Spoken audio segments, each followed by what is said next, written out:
Nilisikia kwamba imenenwa usizini. Nilisikia kwamba imenenwa usizini. Lakini mimi nawaambia kila mtu amtazamaye mwanamke kwa kumtamani ameshakwisha kuzini moyoni mwake. Hiyo nataka nikatufie siku ya leo. Wakati Yesu alikuwa anafundisha, naambia watu walikuwa pale ya kwamba ilinenwa kitambo. No, ni kama bado haijanenwa leo, ama ile siku ambayo alikuwa anawafundisha. Kitambo mlifundishwa ama ilinenwa. Musa aliwafundisha ya kwamba msizini.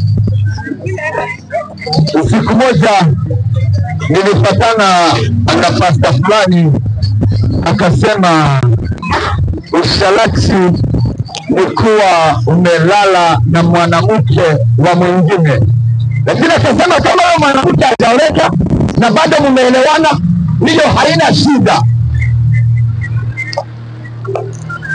Yani hiyo ndo understanding ya Wakenya wengi ambayo nilipata wakifikiria ya kwamba ukilala na mwanamke mwenye bado mumeelewana, haujamrepu, amekubali, maybe sijui umekuwa namna gani, lakini mkakubaliana, yeye anaona kabisa pale hakuna shida.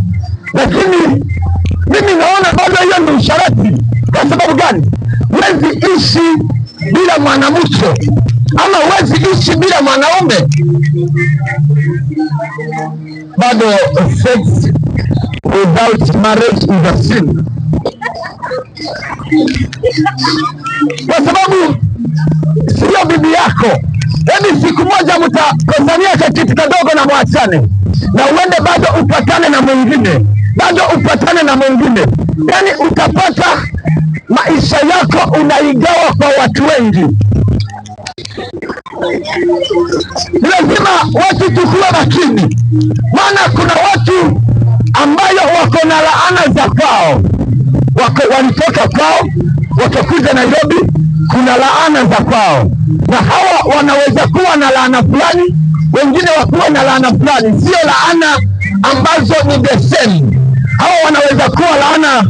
Kuna familia niliona, hiyo familia yote, karibu wote ni walevi,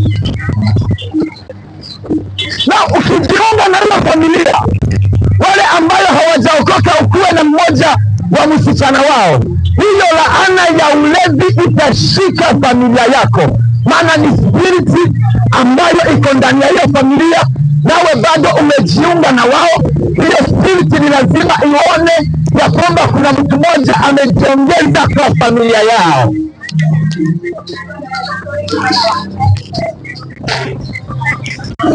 Naweza patana na familia, ukiangalia kikwao, upate hiyo familia watu hawaoleki ama hawaoi, na kwa sababu umejiunga na wewe, umejiunga na hiyo familia, hizo spirit ambazo zinatembea na hiyo familia ni lazima zikazitafuta, kwa sababu kuna damu yao imeshaingia ndani ya maisha yako, zinaangalia damu, na kwa sababu ni damu ya hiyo familia na bado imekuaffect, imekuja ndani yako, hiyo damu itapatana na wewe, na hizo spirit zitakuja zikitafuta hiyo damu, na wewe hautakuwa mmoja wa hiyo familia.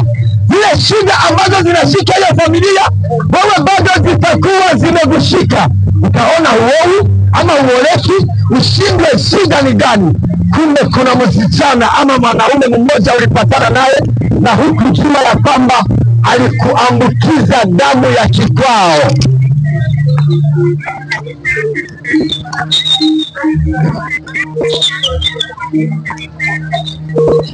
Kimoja naweza niuliza, aje tena inakujia wapi na damu?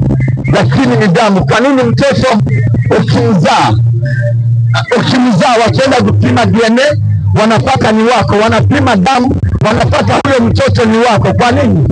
Hiyo inaonyesha bado ni damu ambayo watu wanapeana, sio kitu ambacho ni cha kawaida kama vile wanaona ni kama ni kujisaidia. Nilikuwa nahitaji sasa ni kama amejisaidia kidogo, lakini kuna kitu fulani ambacho umebeba na unaweza kuwa haujajua ya kwamba umekibeba.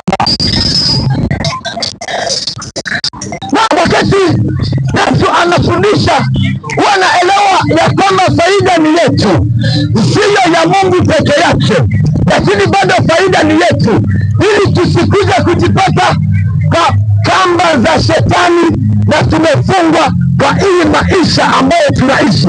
Hapo ninaongelea kwa hii maisha tunaishi, hatujaenda kwa maisha ya kiroho, tunaongelea kwa maisha ambayo tunaishi.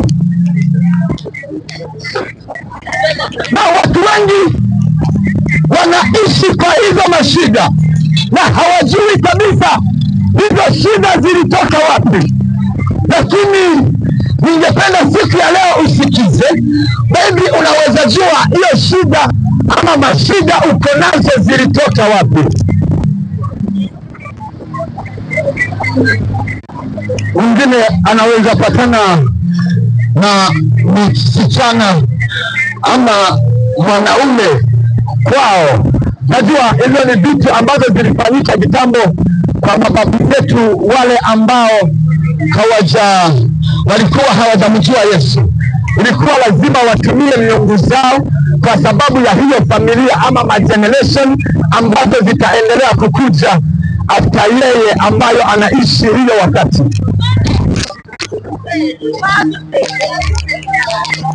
Na kwa sababu sisi tunazaliwa na tunasikia maybe babu yetu alikuwa mchawi, lakini sisi wenyewe hatujui.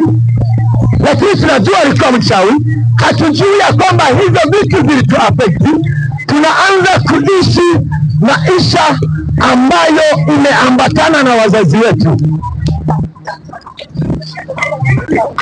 Kitu ambacho ninaongelea ni kitu ambacho nina experience kwetu. Walikuwa ni watu kutoka tukiwa wadogo, walikuwa wanapenda kwenda kwa wachawi. Hakuna masiku mingi ambazo zimeisha, nikiwa maombi, nikaona kwa vision, nikaona familia imenishika kabisa, wanasema huwezi enda mahali. Nikajua hii muda yote nimeomba, kumbe nimeshikwa na vitu za peke.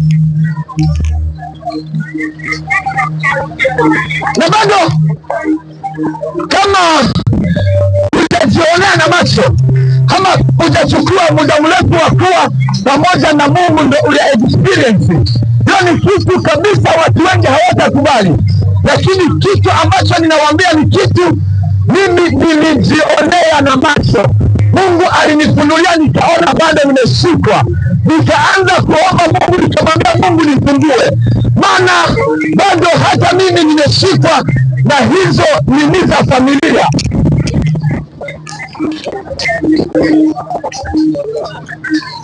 Na ni lazima bado hizi vitu tuzijue. Nisijue ya kwamba usifanye dhambi, bado kuna shida fulani. Sio, unajua mtu anasema acha nipange hii dhambi, nikatubu na Mungu naye atanisamehea. Na bado ninakubaliana na wewe kabisa, Mungu atakusamehea, na kazi yake ni kusamehea wale wamefanya dhambi. Lakini shida nini? Ni kamba gani ama ni minyororo gani umejiweka ndani? Na minyororo ambayo umejiweka ndani itakuchukua muda ukiomba na kufasti ili uachiliwe tena, itakuchukua muda mrefu kabisa. Na nimesema hiyo shida bado inaingilia upande sana upande wa seksi. Mliambiwa kutoka kitambo msizini.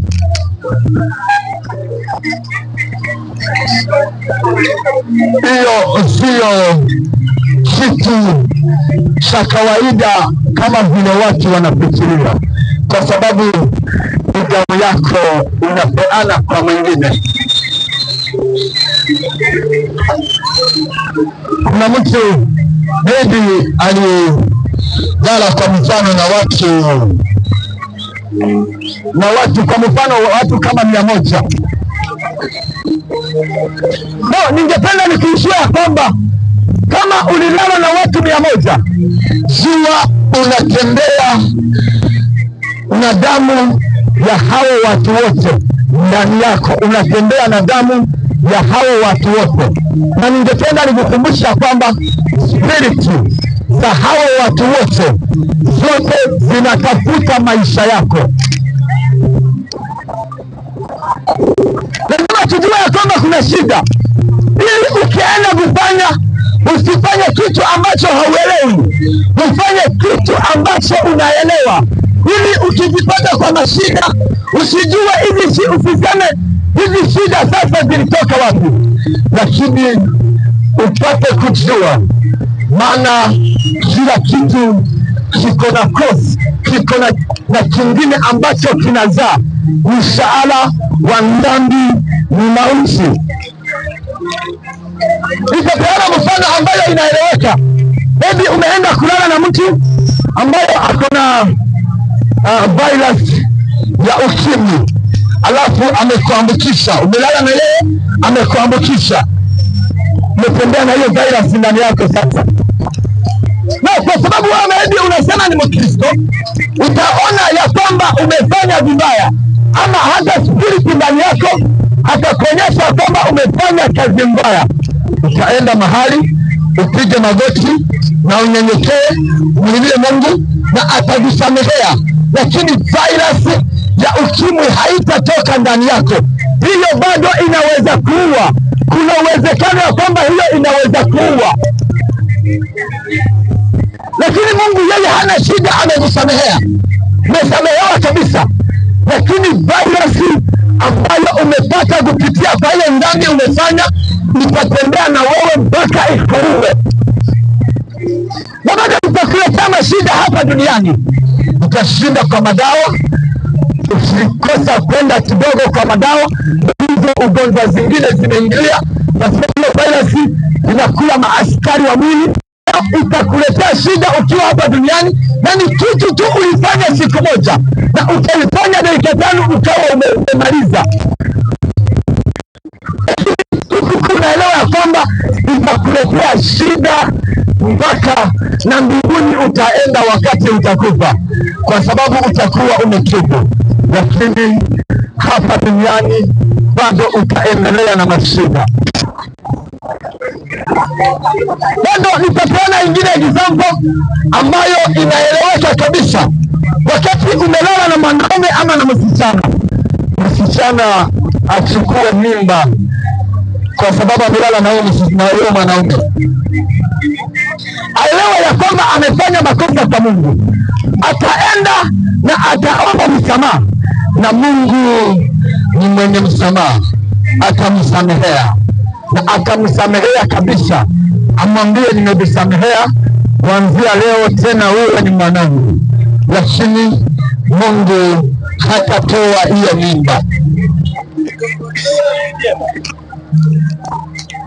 Na watu wengi, sijasema maybe watu wote wangekuwa na maisha mzuri, lakini watu wengi ambayo hapa tuko pamoja ni watu ambayo wangefika mbali, wangekuwa watu wa juu kwa hii maisha ya kawaida, lakini kwa sababu ya dhambi na shetani akaingilia pale, akapata kuna sheria yake ndani yako, akakuja akashika maisha yako, akasema wewe hauendi mahali.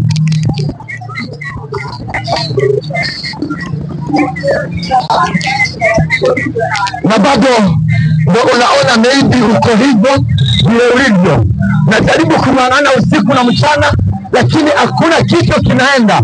Kwa sababu gani? Umefungwa na nguvu za giza kupitia kwa dhambi ambayo ulikuwa unaona ni kama ni mchezo, na huku unajua kama litakuletea shida. Na Yesu akifundisha, ulifundishwa ya kwamba msizini, alikuwa anaongelea hizo vitu zote, ya kwamba watu watafungwa na dhambi.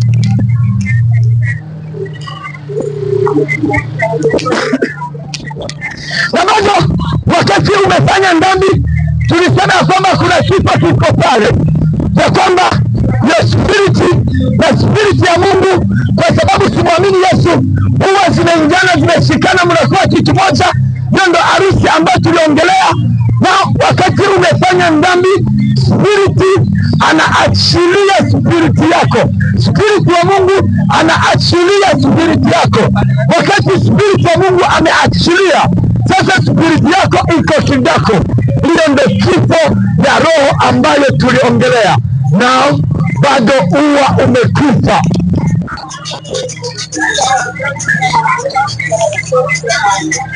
Wewe unaona ni kawaida, bado maisha inaendelea, naamka asubuhi naenda biashara zako, lakini haujui ya kwamba kifo cha milele kilishaingia ndani ya maisha yako, mpaka ile wakati utamwambia Mungu, Mungu nisamehe.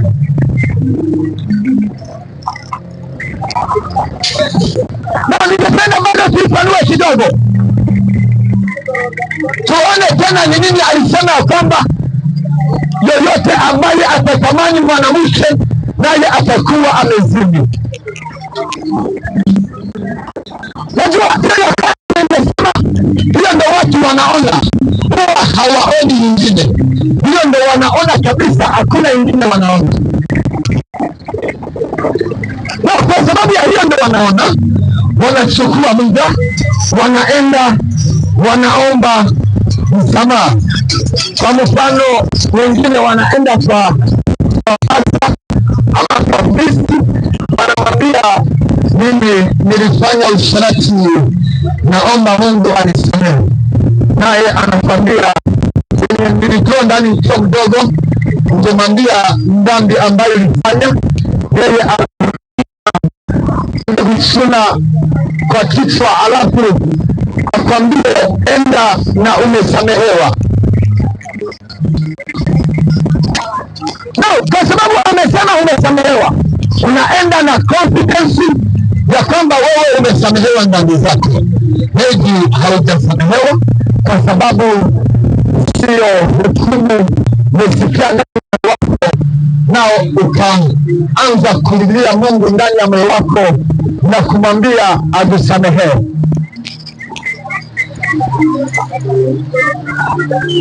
No, kwa sababu ya hiyo nasema watu wanatoka na confidence wakisema sasa walishasamehewa, na kumbe bado mbele za Mungu hawajasamehewa. Mtu amewaambia mmesamehewa, na bado wanaenda na hiyo confidence wamesamehewa, wakiongea na watu wamesema, najua nimetoka kwa mtu fulani, nimeomba msamaha na amenisamehe. Naye ako na hiyo confidence ndani ya maisha yake, na shetani bado anataka hivyo. Anasema wewe, anamwekea bado ako na confidence ya kwamba amesamehewa, ili aijua ataomba msamaha namna gani, aendelee kuishi bila msamaha wa Mungu kwa maisha yake.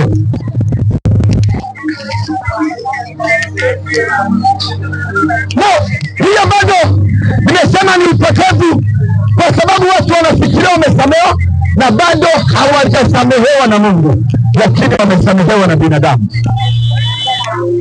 No, shida iko wapi? Shida watu wanaona dhambi kama hiyo vitendo ambayo tumemaliza kuongelea.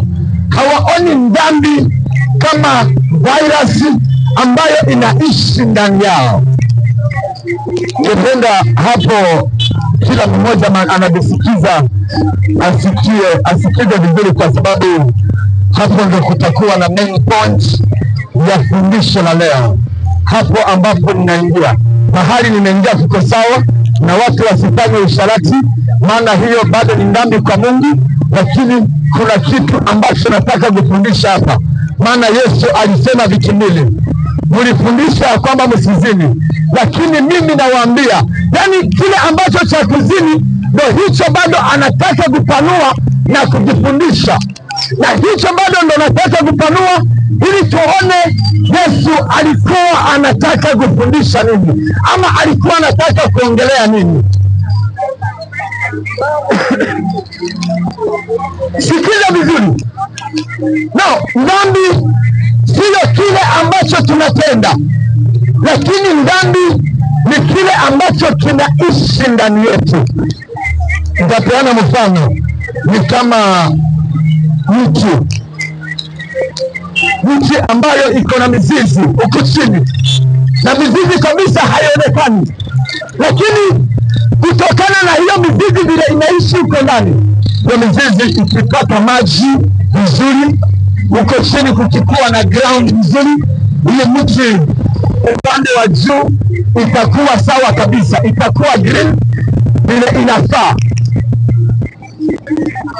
Na hii mti, hizi mizizi zikikosa maji, ikiwa mahali kumekauka, hii mti bado nayo itakauka upande wa juu, lakini imeanzia huko chini, imeanzia huko ndani, haijaanzia nje.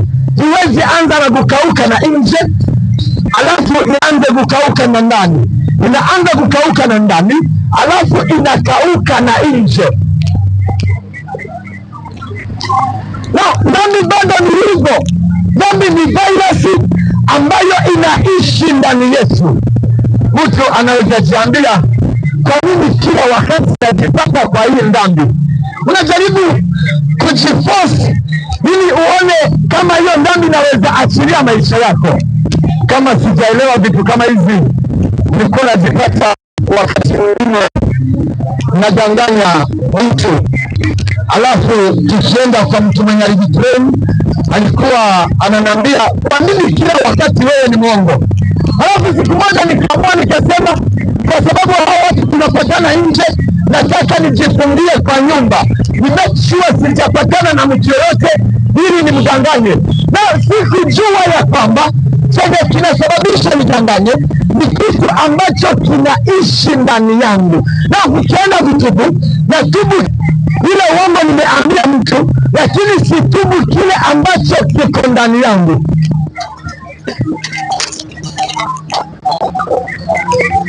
Kuna mtu kama hajadanganya, anasikia ndani yake, anakipatana mtu wa kudanganya, anasikia ndani yake kuna kitu kinachemuka, anatulia kama amefanya hiyo dhambi.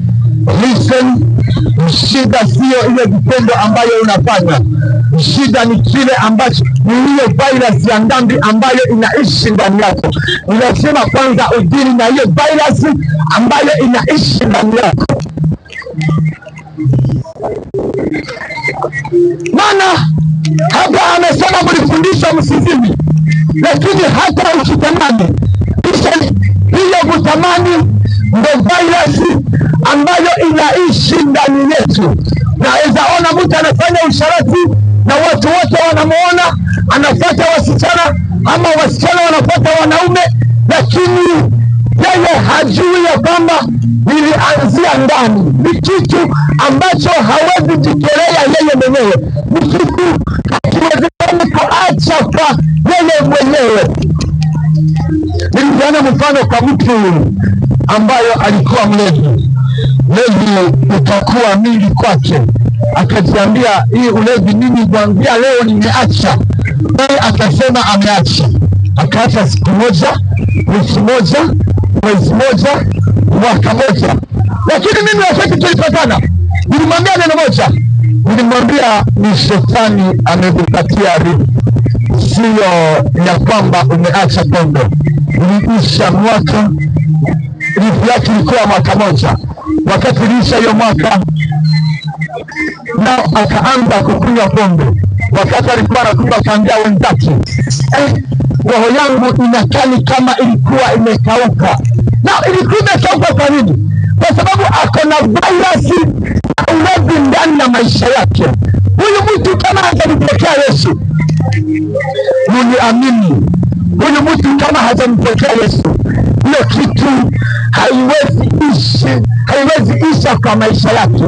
Ni lazima apokee Yesu, na bado akuwe na bidii ya kumulilia Mungu na kumwambia Mungu, hii virus ambayo inasumbua maisha yangu, nisaidie Mwenyezi Mungu. Nilikuwa masaa jioni, nikasikia ambayo inachemuka ndani yangu.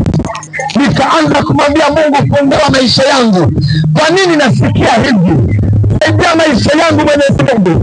Nikaenda kulala kama bado niko na hapo kauchungu ya kwamba kuna kitu ambacho sio cha Mungu kinachemuka ndani yangu. Wakati nilikuwa nalilia Mungu ndani ya moyo wangu, nikaona mkono wa Mungu ikakuja ikagusa maisha yangu. Wakati ugusa maisha yangu, ni kama kuna kitu ambacho kinaishi ndani yangu, na hiyo mkono inanitolea hiyo kitu. Lakini singekuwa ninajua hivyo, nianze kumulilia Mungu asaidie maisha yangu, ningeendelea kuishi na dhambi ndani ya maisha yangu, alafu hata muda kidogo ningejipata kwa matendo nikitenda kutokana na kile kitu kilikuwa kinachemusha maisha yangu ndani yangu. Lakini kwa sababu nilielewa, nikisasikia hiyo kitu, naanza kumulilia Mungu, namwambia Mungu, najua ya kwamba siwezi jitolea hili dhambi, na naisikia ndani yangu, saidia maisha yangu. Naweza kuwa siongei, nimekaa mahali, ama niko kwa nyumba, ama nimelala, lakini moyo wangu iko na machozi. Kwa nini? Nasikia kitu ambacho sio cha Mungu, hakiniongozi kwa mapenzi ya Mungu. Lazima nimulilie Mungu kama hakijaanza kuonekana kwa hii maisha ya kawaida. Maana usipoanza kumulilia Mungu, ni muda kidogo tu, kama tuseme kwa mfano ni usherati, utaanza kuwa na ujasiri ya kumtongoza demu, na shetani naye atakuwa amemuandaa ya kwamba atakubali rahisi, ama atakukutanisha na wale ambao wako careless kwa hiyo maisha, ama hawaoni kama demu, nao bado atakubaliana na wewe, na bado ujipate kwa vifungo ya usharati. Anza kujiuliza, kwa nini maisha yangu iko hivi na naenda kanisani? Yesu alikuwa anajua ya kwamba walifundishwa vizuri na Mafarisayo na Masadukayo ya kwamba wasizini, lakini kuna chenye hawajui na bado kinaishi ndani ya maisha yao.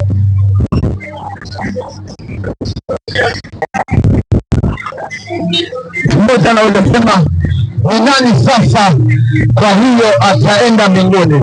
Kwa sababu kupitia pale sisi wote ni wenye dhambi. Wenye wataenda mbinguni ni wamoja, ama ni mmoja. Yule alielewa hivyo na akamwamini Yesu, akamulilia Yesu usiku na mchana. Hiyo ndo machozi ya Wakristo tukiwa hapa duniani, ya kwamba ni kumulilia Mungu usiku na mchana asaidie maisha yetu, afungue maisha yetu, desire yetu isikuwe ya dhambi, lakini desire yetu ikuwe ni ya kufanya kazi ya Mungu na kutembea kwa mapenzi ya Mungu. Ukisikia imekuja ndani yako, piga magoti, usiangalie uko wapi, ama lala mahali fulani, anza kumulilia Mungu kutoka ndani ya moyo wako, na Mungu ni mwaminifu. Akiangalia moyo wako, hiyo machozi kwa ndani, naye bado atakufungua. Lakini ukiachilia hivyo, ile dhambi utapata kwa muda kidogo, umeanza kuile experience kwa hii maisha ya kawaida.